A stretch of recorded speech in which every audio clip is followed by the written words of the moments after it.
நாகை மாவட்டம் மணக்குடி அருள்மிகு ஷியாமளா தேவி அம்மன் கோயிலில் கும்பாபிஷேகம் விமரிசையாக நடைபெற்றது. ஏராளமானோர் பங்கேற்று அம்மனை வழிபட்டனர். நாகை மாவட்டம் தலைஞாயிறை அடுத்துள்ள மணக்குடி கிராமத்தில் மிக பழமையான ஷியாமளா தேவி அம்மன் ஆலயம் அமைந்துள்ளது. இங்குள்ள அம்மன் சங்ககால புலவர் ஒட்டக்கூத்தருக்கு காட்சியளித்ததாக புராண வரலாறு உண்டு. இக்கோயிலில் கடந்த சில மாதங்களாக நடைபெற்ற திருப்பணிகள் நிறைவு பெற்று கும்பாபிஷேகத்தையொட்டி யாகசாலை பூஜைகள் நடைபெற்றன.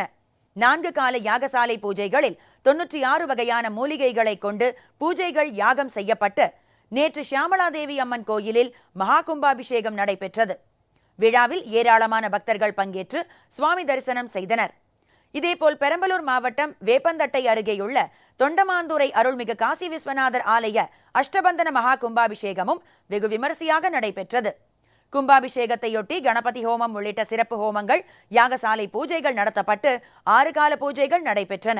இதனையடுத்து கோபுர விமானம் மற்றும் மூலவர் உள்ளிட்ட அனைத்து சன்னதி விமானங்களுக்கும் மகா கும்பாபிஷேகம் சிறப்பாக நடைபெற்றது. கும்பாபிஷேகம் மற்றும் சிறப்பு தீபாராதனைகளில் ஆயிரக்கணக்கானோர் பங்கேற்று சுவாமி தரிசனம் செய்தனர்.